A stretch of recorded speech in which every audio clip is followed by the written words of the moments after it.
The morning rush at Sunnyside Diner was loud, familiar, and ordinary until it wasn't. Olivia Carter's voice cut across the dining room like a blade, sharp enough to stop every fork mid-air. She told the man at table 4 to leave. Not quietly, not privately, loudly in front of everyone with the full confidence of someone who believed she was doing the right thing. The man's name was Ryan Walker. He didn't argue. He didn't raise his voice. He picked up his phone, made one call, and walked out. 5 minutes later, a black SUV pulled up to the curb and everything changed. Willow Creek was the kind of town where people still left their doors unlocked and knew their neighbors by first name. It sat in a quiet fold of the American Midwest, small enough that strangers got noticed and news traveled faster than any headline. There was one grocery store, one barber shop, one pharmacy, and one diner worth talking about. That diner was Sunnyside, and on most mornings, it was the closest thing the town had to a town square, the place where people started their day, caught up on local business, and watched the world move at whatever pace Willow Creek decided was appropriate. It was unhurried. It was familiar. And for a long time, it had been exactly the kind of place where nothing unexpected ever happened. Ryan Walker had been back in Willow Creek for just under 3 weeks when he walked through the front door of Sunnyside for the first time. He had grown up in this town, left it in his early 20s, for reasons that were his own, and spent years building a career far from the people and places that had shaped him. When he came back quietly. He rented a house on the edge of town, drove a battered pickup truck that had seen better decades, and kept mostly to himself. He wore the same kind of clothes he always had, worn jeans, plain work shirts, boots that had been resoled more than once. Nothing about him announced anything. That was exactly how he preferred it. The morning he walked into Sunnyside, the diner was deep in its busiest hour. Every booth was taken. The counter stools were full. Plates moved fast, and coffee cups were never quite empty for long. The smell of bacon grease and fresh toast hung in the air, the way it always did, thick and warm and completely ordinary. Ryan found a small two-top near the window, sat down without ceremony, and picked up the laminated menu. He looked at it for a moment, then set it down. He already knew what he wanted. He ordered a black coffee, the cheapest thing on the menu, and settled in. He was not loud. He was not demanding. He sat the way a man sits when he has learned how to be comfortable with silence, with his hands around the mug and his eyes occasionally drifting to the window where the main street of Willow Creek moved at its usual slow pace. He was not taking up more space than his chair required. He was not bothering anyone. He was simply there the way any other customer was there, exchanging the same quiet transaction of money for coffee that happened dozens of times every morning in this building. Olivia Carter noticed him the moment he walked in. She was 26, quick on her feet, and had been working at Sunnyside for going on 2 years. She was good at her job. In the mechanical sense, she remembered orders moved efficiently and rarely made mistakes. But she had also developed a habit subtle enough that most people never called her on it, of sorting the room in her head. Not consciously, maybe, but consistently. She looked at what people wore, what they drove, how much they were likely to spend, and she made adjustments. The couple in the corner booth who had arrived in a newer model sedan got refills before they asked. The contractor types who ordered the full breakfast got efficient, pleasant service. The people who ordered only coffee and nursed it for an hour got something cooler, not rude, not technically wrong, just different. It had not started as a calculated decision.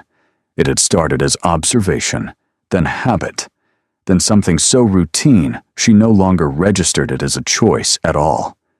The floor ran on tips, and tips ran on a logic she had absorbed without anyone needing to explain it to her.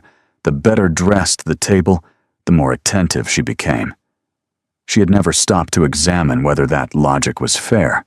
It had simply become the architecture of how she moved through a shift.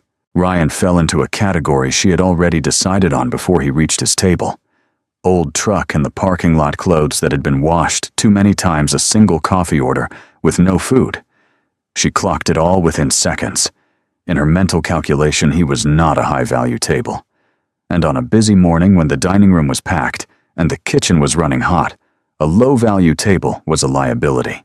She brought him his coffee without much warmth, set it down with a speed that sent a small wave over the rim and onto the saucer, and moved on without looking back. Ryan said nothing. He pulled the saucer closer, wrapped both hands around the mug and drank. 15 minutes passed. The diner stayed full. A group of 4 came through the door and stood near the host stand, clearly looking for a place to sit. Olivia scanned the room, and her eyes landed on Ryan's table. He was still there, still on the same coffee, showing no signs of leaving or ordering anything else. Something shifted in her expression, not quite irritation, but close to it. She walked over. "We're really slammed right now," she said, her voice carrying a brightness that did not quite reach her eyes. "If you're done, we could really use the table." Ryan looked up at her. He looked at the coffee in his hands, which was not finished. He looked back at her. "I'm not done," he said. His tone was even. Not confrontational, not cold. Simply accurate. Olivia held the brightness in her expression for another second, then nodded and walked away. But she did not let it go. Over the next few minutes, she passed his table 3 more times, without making eye contact, without offering a refill, without acknowledging him as a customer at all. Each pass was a small, deliberate signal.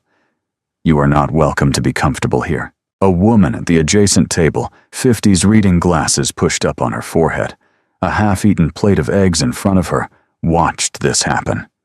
Her name was Margaret, and she had been coming to Sunnyside every weekday morning for 11 years. She knew the rhythms of this room, the way you know the rhythms of a place you have trusted for a long time. She could tell the difference between a server who was too busy to stop and a server who was choosing not to. She glanced at Ryan once, then at Olivia's retreating back and said nothing, but she set her fork down and did not pick it up again. Most people in the diner were in their own conversations, their own mornings. The friction happening at table 4 was quiet enough to miss if you weren't paying attention. Ryan paid attention. He understood exactly what was happening. He had been in enough rooms in his life to recognize the texture of being dismissed, of being assessed, and found lacking by someone who had decided that first impressions were final. He did not get angry. He did not perform offense.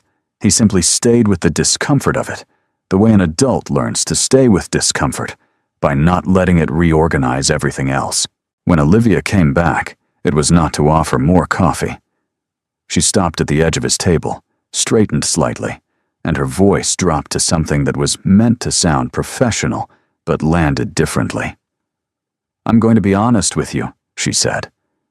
"We have people waiting, and I've had a couple of guests mention that the energy at this table is making them uncomfortable. I think it would be better for everyone if you finished up and gave someone else the chance to sit." The dining room did not go completely silent, but the tables closest to them did. Margaret set her water glass down very carefully. A man at the counter turned on his stool just enough to see what was happening without appearing to look. Ryan set his coffee mug down on the saucer. He looked at Olivia for a moment, with an expression that was difficult to read. Not wounded, not furious. Something more like recognition, as if he had already understood how this would go before she opened her mouth. He did not raise his voice. He did not demand to speak to a manager. He reached into the front pocket of his jeans, pulled out enough cash to cover the coffee, plus a tip he was not obligated to leave, and laid it flat on the table. "I'll be out of your way," he said. He did not say it bitterly. He said it the way someone says something that is simply true. Then he reached into the other pocket and pulled out his phone. He made a call. It lasted less than 45 seconds. He spoke quietly, and no one in the dining room could make out what he said, only that he said it calmly, without heat, as if he were leaving a voicemail for someone he trusted. Then he put the phone away, picked up his jacket from the back of the chair, and walked out the front door without looking back. The bell above the door rang once as it swung shut behind him. Olivia watched him go, She turned back to the dining room and found more than a few eyes on her. She straightened her apron, manufactured a brief smile, and moved toward the 4 waiting guests to seat them at the newly opened table. In her mind, she had handled a problem. She had protected the flow of a busy morning. She had done what needed to be done. "Good riddance," said a man at the counter quietly enough to be deniable, loudly enough to be heard. A few people near him said nothing, which was its own kind of agreement. Margaret watched Olivia lead the new group to table 4.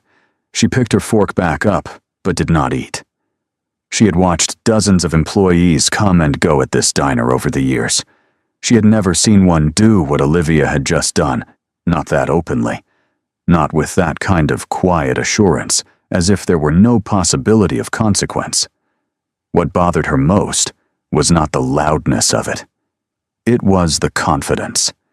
The absolute unexamined certainty that she had been right. Margaret was not the kind of person who made scenes, but she was the kind of person who remembered things, and she had a very good memory. Olivia, for her part, felt the morning settle back into its rhythm. The 4 new guests ordered quickly. The kitchen kept pace. The coffee kept circulating. Whatever had happened at table 4 was already folding itself into the background, becoming just another small decision in a long shift. She had not been cruel, she told herself. She had been practical. There was a difference. What she did not know, what no one in the diner knew yet, was that the 45-second phone call Ryan had made before walking out had not gone to a friend or a family member or a lawyer. It had gone to one specific number, a number that when it rang, caused a woman on the other end of the line to stop what she was doing, listen carefully, and reach for her car keys. The parking lot outside Sunnyside Diner was mostly full when Ryan walked to his truck. He did not drive away immediately. He sat for a moment in the cab, with both hands on the wheel, not out of agitation, but out of the particular stillness of someone deciding how much weight to assign to what had just happened. He had been back in Willow Creek for less than a month. He had come back to build something quieter, something more grounded, something with less noise than the years that came before. He had not come back looking for conflict. He had not come back looking for recognition. But he also had understood for a long time, that some things could not simply be walked away from without consequence. Not for him, and not for anyone who might walk into that diner tomorrow and sit at the wrong table in the wrong clothes and get the same treatment. The woman at the adjacent table had seen it. The man at the counter had seen it. And if it had happened today in plain sight with witnesses, it had almost certainly happened before, in quieter ways that left no record. He started the truck and pulled out of the lot slowly. He passed the diner's front window without looking in. The morning was cold and clear, the kind of Midwest morning that felt enormous and unhurried. The sky a pale winter blue that stretched without interruption from one end of the horizon to the other. He drove toward the edge of town, back toward the house he was renting, back toward the ordinary shape of a day that had started, simply enough. Inside the diner, Olivia refilled someone's orange juice and asked the 4 new guests if they were ready to order. She did not think about Ryan Walker again for another 5 minutes. And then a black SUV pulled up to the curb outside, and the morning stopped being ordinary. The black SUV did not pull into the parking lot. It stopped directly in front of the diner at the curb, the way a vehicle stops when the person inside has no intention of staying long and no patience for formality. The engine cut, the door opened, and Evelyn Brooks stepped out onto the sidewalk. She was in her mid-50s, dressed in a wool coat, the color of charcoal, her dark hair pulled back in the kind of style that required no maintenance, because it had been worn the same way for 20 years. She was not tall, but she carried herself with the particular economy of someone who had long since stopped needing to take up extra space to be noticed. She looked at the front of her diner, the sign, the window, the door, the way a person looks at something they built with their own hands and have not stopped being responsible for. Then she pushed the door open and walked in. The bell above the door rang same as it always did, but the sound landed differently this time, Several people at the counter recognized her immediately. One of the kitchen staff, visible through the pass-through window, straightened up without being told to. Evelyn Brooks did not visit Sunnyside unannounced on a Tuesday morning. She had other locations to manage, a small corporate office across town, a calendar that was always full. When she appeared without warning, it meant something had already gone wrong, and the only question was how wrong. She scanned the room, once the way someone scans a room not to take in the atmosphere, but to locate a specific problem. Her eyes landed on Olivia, who was standing near the far end of the counter, with a coffee carafe in one hand, in the middle of asking a customer if they wanted a warm-up. Evelyn walked toward her at a pace that was not rushed, but allowed no interpretation other than urgency. Olivia saw her coming, and felt the first cold thread of something she could not immediately name. She set the carafe down on the nearest flat surface, and tried to arrange her expression into something professional and open. Evelyn stopped a few feet away, and did not bother with preamble. "I need to speak with you," Evelyn said. "Right now. In the back." Her voice was level, not raised, not theatrical. That was somehow worse than if it had been. Olivia followed her toward the small office near the kitchen, a room barely large enough for a desk, 2 chairs, and a filing cabinet that had been there since the building opened. Evelyn closed the door behind them. Through the small rectangular window set into the door, 2 of the other servers watched from the dining room, pretending not to. The conversation that happened in that office was not long. Evelyn spoke first, and what she said reorganized the entire morning. She told Olivia that she had received a phone call approximately 10 minutes earlier from a man named Ryan Walker. She told Olivia what Ryan Walker was, not as an accusation, but as a fact that the situation now required both of them to hold. Ryan had been an early investor in the Brooks Restaurant Group, not the only investor, but the most significant one at the moment, when significance mattered most. Years ago, when Evelyn's business had been 3 locations running on thinner margins than she could safely admit, Ryan had provided the kind of capital that buys time, and time had been exactly what she needed. He had never advertised this. He had never used it to request preferential treatment or access or recognition. His name was not on any signage. Most of the staff across all her locations had no idea he existed in any capacity beyond ordinary customer.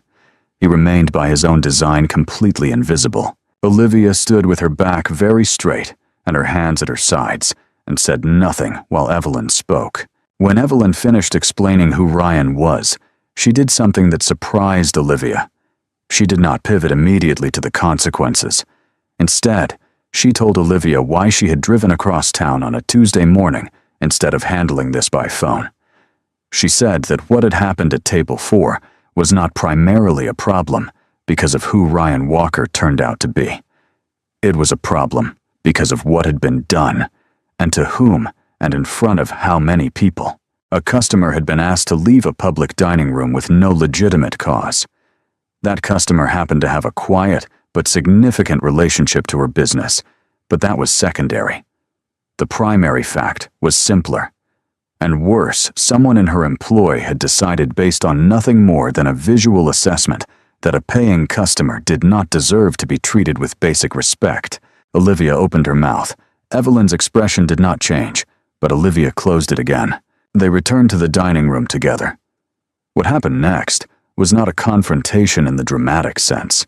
It was more uncomfortable than that. Evelyn asked the floor manager, a steady man named Dale, who had worked for the Brooks Group for 7 years and had seen enough to know when to move quietly and efficiently, to pull up the security footage from the past hour on the tablet mounted behind the counter. This was standard equipment. The cameras ran continuously for insurance and operational purposes, and the footage was accessible in real time to any manager on duty. Dale pulled it up without comment and angled the screen so Evelyn could see it. The dining room had gone quieter than it had been all morning. Not silent plates still clinked.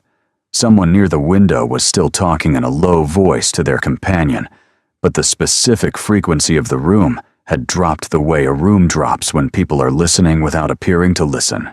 Evelyn watched approximately 12 minutes of footage.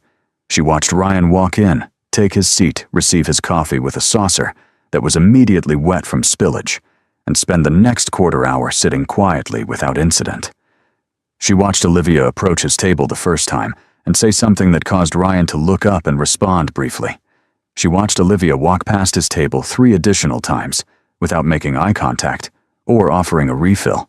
She watched the second approach, the one where Olivia stood straighter and delivered whatever she said, that ended with Ryan pulling cash from his pocket and reaching for his phone. The footage had no audio, but the body language required none. It told the story clearly enough that no one watching it needed subtitles. Dale watched alongside Evelyn. So did Margaret, who had relocated from her table to the counter at some point in the last few minutes, with the calm determination of someone who had decided to be useful. She had not been asked to stay. She had simply not left. He didn't do anything, Margaret said. She was not directing the statement at anyone in particular, but it landed in the room like something that had been waiting to be said out loud.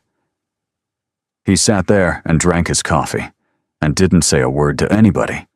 I was right next to him the whole time. A man 3 stools down at the counter, one of the regulars, who had made the quiet comment about good riddance after Ryan left, shifted in his seat and became very interested in his coffee cup. Evelyn turned from the footage to Olivia. Her expression had not changed, but the quality behind it had. "Tell me what he did," Evelyn said. Specifically, Olivia had been rehearsing an answer since they had left the back office, and the answer had not improved in the time she had spent preparing it. She said that the table had been needed for waiting guests. She said she had noticed the customer seemed uncomfortable and thought it would be better for everyone. She said she had acted in the interest of the dining room's flow during a high traffic period. Evelyn listened to all of it without interrupting, and the attitude, Evelyn said. "You told him he was making other guests uncomfortable." Olivia's jaw tightened slightly. "I thought he was. Based on what?" The question sat in the air. Olivia did not answer it, because there was no answer that did not lead directly to the truth she had been circling around since the moment Evelyn walked through the door. There had been no attitude. There had been no incident. There had been a man in worn clothing who ordered the cheapest item on the menu and did not perform the kind of eager, apologetic presence that Olivia had unconsciously come to expect from customers she had already categorized as low value. His stillness had read to her as arrogance. His quietness had read as contempt. She had made a judgment call on a Tuesday morning about who deserved to sit at a table in a public restaurant, and she had been so certain of that judgment that she had acted on it openly in front of a full dining room without a moment of hesitation. The other servers on the floor had been listening too. None of them moved to defend Olivia. 2 of them, a young woman named Priya, who had worked the morning shift alongside Olivia for the better part of a year, and an older man named Gerald, who had been at Sunnyside longer than anyone else on staff, exchanged a look that carried years of shared observation in it. This was not their look, said the first time. It was only the first time it had been visible enough to require a response. Evelyn did not announce a decision in the dining room. She did not make a speech.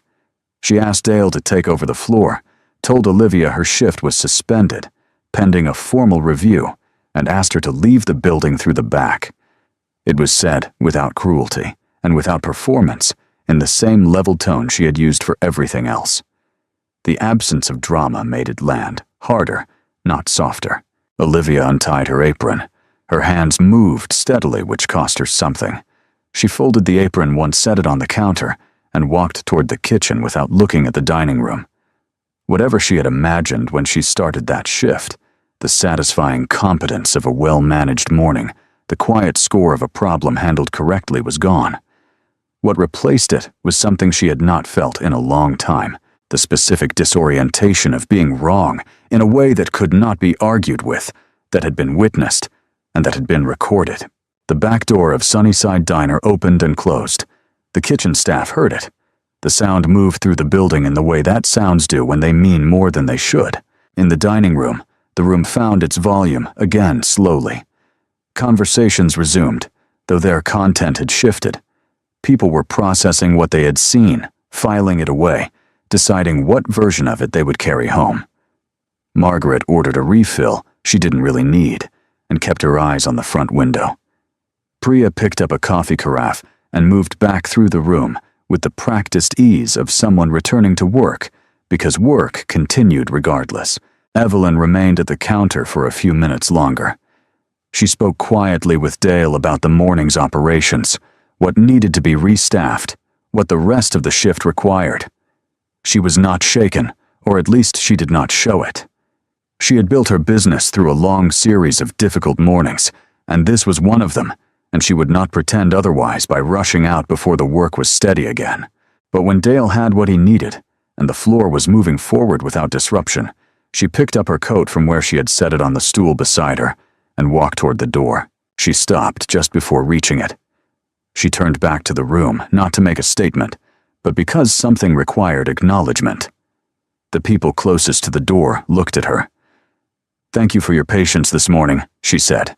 It was simple and meant. Then she pushed the door open and walked out to where her SUV was still sitting at the curb.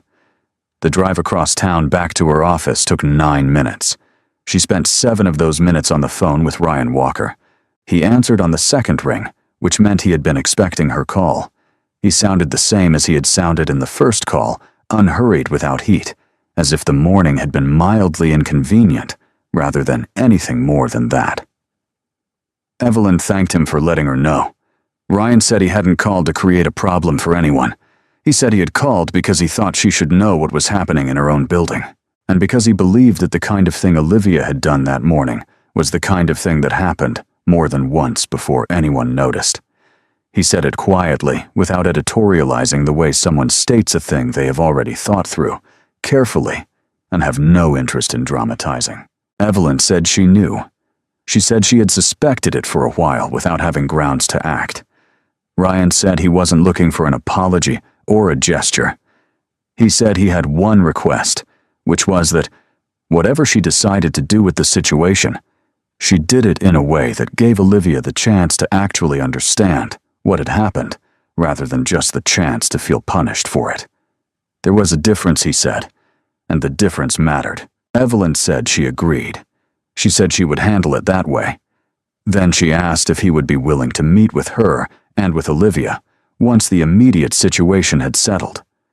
Not to revisit the incident for anyone's benefit but his own, but because she thought a conversation between all 3 of them might be the only way to close the thing properly. Ryan considered it for a moment. Then he said, "Yes." Evelyn ended the call and sat in the parking lot of her office building for a moment before going inside. She thought about the footage she had watched on Dale's tablet. She thought about 12 minutes of a man sitting quietly with a coffee, not performing anything, not asking for anything, simply existing in a space as if he had the right to which he did, which everyone did, and being made to feel otherwise by someone who had decided his value before he had finished sitting down. She thought about how many mornings that had happened without a camera, without a witness willing to speak, without anyone who happened to have her phone number. She thought about the people who had walked out of this diner and every other diner like it, and never said a word to anyone, because they had learned through long experience that saying something rarely changed anything. She got out of the car and walked into her office. There was a great deal of work to do. The formal review took 4 days. Evelyn handled it the way she handled everything, methodically, without shortcuts, and without letting the emotional weight of the situation compress the process into something faster or cleaner than it deserved to be. She spoke individually with every staff member who had been on the floor that morning. She reviewed the full security footage, not just from the hour in question, but from the 3 weeks prior, looking for patterns rather than incidents. What she found was not a single bad morning. It was a habit that had been operating below the threshold of formal complaint for longer than anyone had officially acknowledged. Gerald sat across from Evelyn in the back office and spoke carefully but honestly. He said he had noticed Olivia's pattern with certain customers for most of the past year. He said he had not reported it because nothing she did was ever quite egregious enough to feel reportable. It lived in the space between bad service and outright discrimination. In the cooler, refill, the slower response, the table assignment that steered certain customers toward less desirable seats near the kitchen or the restroom hallway.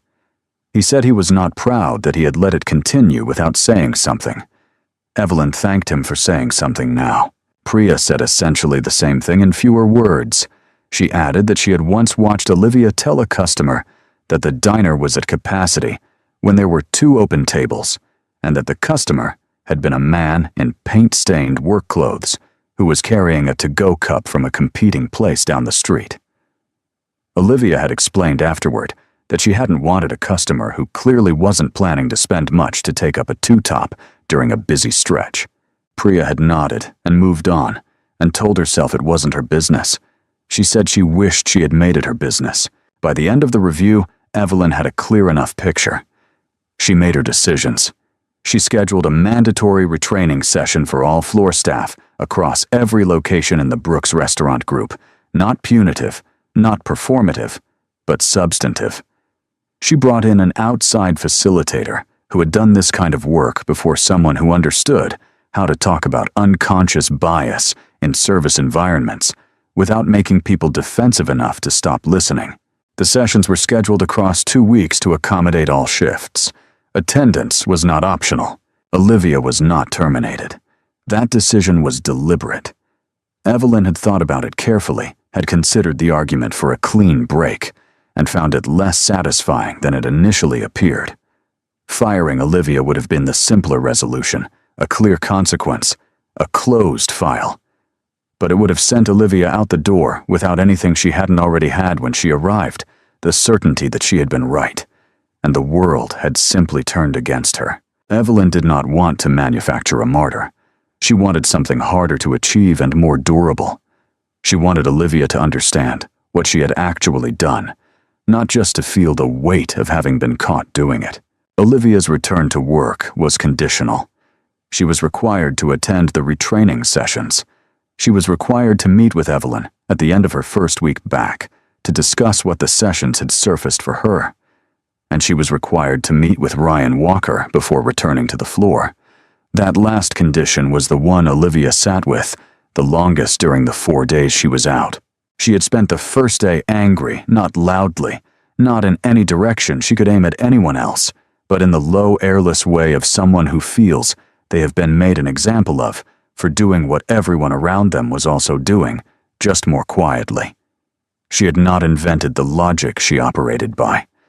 She had absorbed it the way most people absorb the unspoken rules of any environment, through observation, through what got rewarded and what got ignored, through years of working a floor where the size of a tip correlated directly with the apparent income of the table.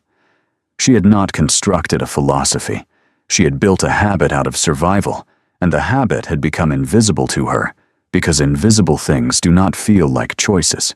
The second day was worse than the first, because it was the day she watched herself on the security footage.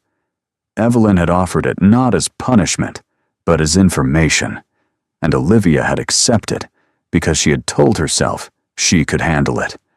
She sat in Evelyn's office with a cup of coffee she didn't drink, and watched 12 minutes of her own behavior from an angle she had never occupied before. She watched herself set the coffee down with a carelessness that sent it spilling into the saucer. She watched herself stop at Ryan's table and say something that caused him to look up at her with an expression she had not noticed when she was standing in front of him. Not anger, not offense, but a kind of patient recognition, as if he had already understood that this was how it was going to go. She watched herself walk past him 3 times without acknowledgement. She watched herself deliver the line about the energy at the table, and saw from the outside what it looked like when you say something you believe to be professional, and it is not. She watched Ryan's response, the way he set the mug down, the way he pulled the cash from his pocket without theatrics and laid it flat on the table, the way he made the call, said whatever he said, in under a minute, put the phone away, and walked out. He had not performed indignation. He had not given her anything to argue with. He had simply left, taking the full weight of what had happened with him, and the composure of it was, she realized watching it from a distance, the most damning thing in the footage. She did not say anything for a long time after it ended. Evelyn did not fill the quiet with reassurance, which Olivia found herself grateful for in a way she couldn't immediately explain. Reassurance would have given her something to push against. The silence gave her nothing to do but sit with what she had seen. The meeting with Ryan happened on the 5th day at Sunnyside before the morning rush. Evelyn had chosen the location deliberately, not to make a point, but because she believed that the conversation belonged in the place where the problem had occurred. Ryan arrived first in the same worn jacket he'd had on the morning of the incident, and ordered a black coffee from Dale, who was opening the floor that morning. He settled at table 4 near the window and waited. When Olivia walked in, she saw him before he saw her, a man at a table with his coffee taking up no more space than the chair required, looking out at the main street of Willow Creek, the same way he had been looking at it when she first decided he didn't belong there. She stood near the door for a moment and took in the image without moving toward it. Something about the stillness of it, the absolute ordinariness of a person sitting at a table, made the original morning feel, for the first time, fully real to her in a way it hadn't been when she was living inside it. Evelyn arrived 2 minutes later. She took a seat at the table but made clear with her posture that this was not a mediation she intended to manage. She poured herself water from the carafe on the table, set her hands flat on the surface, and waited. Olivia sat across from Ryan. She had prepared what she intended to say. She had written it down the night before and revised it twice, not because she was trying to make it sound good, but because she had learned at some point in her life that the things she most needed to say were the ones she most needed to say precisely. She told Ryan that she had watched the footage. She told him that she had understood watching it, that nothing she had said to him that morning had been accurate. She said she had told him he was making people uncomfortable when the only person made uncomfortable was herself, and that the discomfort had nothing to do with anything he had done. She said she had looked at him at his truck, at his clothes, at his single coffee order, and made a decision about what kind of person he was before he had finished sitting down. She said she was sorry. She said it plainly, without building a structure of explanation around it that would soften its edges or redirect attention toward her own process of arriving at the apology. Ryan listened to all of it. He held his coffee mug with both hands, and his expression carried the same quality of stillness it always seemed to carry. Not cold, not forgiving in the performed sense, simply present. When Olivia finished, he was quiet for a moment. Then he said something she had not expected. He said he appreciated the apology, and he meant that. He said he accepted it. And then he said that the thing he most wanted her to take from the morning, not from this meeting, but from the original morning, was not that she had misjudged a significant investor or embarrassed herself in front of a full dining room. He said the thing worth taking was simpler than that and harder. He told her that on that Tuesday morning, before anyone knew anything about his history with Evelyn's business, before any SUV pulled up to any curb, he had been a man sitting at a table drinking a cup of coffee. That was all? And that should have been enough. He said that the version of him she had decided to manage out of her dining room, the one in old clothes with a cheap order, and no apparent reason to be treated well, deserved the same service and the same basic dignity as anyone else who walked through the door. Not because of what he might turn out to be, just because he was there. Olivia looked at the table between them for a moment, the grain of the laminate, the small ring left by Ryan's mug. Then she looked up and said she understood that. She said she understood it in a way she had not understood anything in a while. Not as a lesson she was being taught, but as something she already knew and had chosen slowly, and without noticing, to stop applying to certain people. She said she didn't have a clean explanation for how that had happened. She said she wasn't sure a clean explanation existed. Ryan nodded. That was all. He did not press further, did not wrap the conversation in a larger statement about what the world needed or what she should do differently from here. He finished his coffee and set the mug down and looked out the window at the main street of Willow Creek, which was beginning to fill with the ordinary movement of a morning getting underway. Evelyn spoke then briefly. She outlined the next steps, the retraining schedule, the operational changes she was implementing across all locations, the adjustments to how managers were expected to handle table management during high traffic periods. She spoke about it as work to be done, rather than punishment to be endured, which was the only framing she had ever found useful. When she finished, she thanked Ryan for his time and told him she hoped he would continue coming in. He said he expected he would. The meeting ended without ceremony. Ryan left first, walking out the front door into a morning that had warmed slightly from the days before.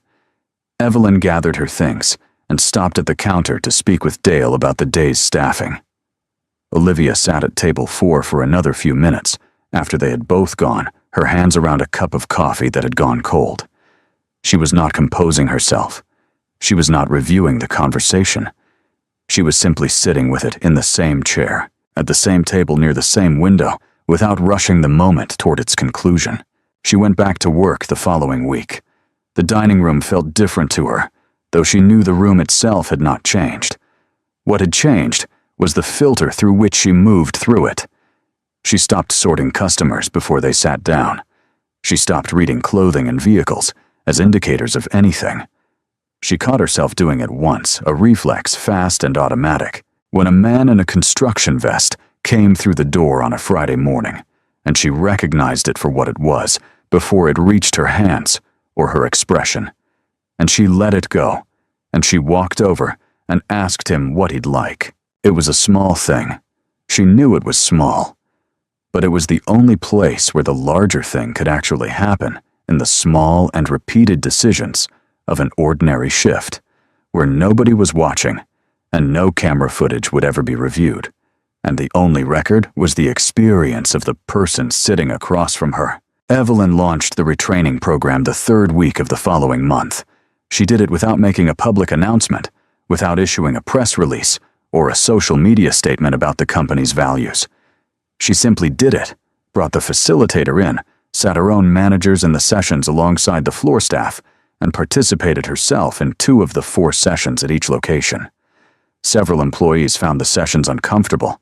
A few found them clarifying. One server at a different location, a woman who had been with the company for 5 years, said in the closing discussion of her session that she had never considered that the shortcuts she took in her head about customers were shortcuts at all. She had thought of them as efficiency. The facilitator asked her what she thought of them now. The woman said she thought of them as something she could choose to stop. Evelyn wrote that down afterward. She kept it. Ryan Walker continued to live his quiet life on the edge of Willow Creek. He came into Sunnyside occasionally, not regularly enough to make a point of it, just often enough to suggest that he had no strong feelings about the matter, one way or the other. He sat at whatever table was open. He ordered black coffee, and sometimes a plate of eggs. He tipped well and left without lingering. Nobody who waited on him after Olivia's return treated him with anything other than ordinary, uncomplicated courtesy, which was in the end the only thing he had ever been looking for. The story moved through Willow Creek the way stories move in small towns, not in a single broadcast, but in pieces passed from one conversation to the next, over weeks and months, picking up texture as it traveled. Most people got the broad shape of it right. Some got the details wrong in ways that didn't much matter.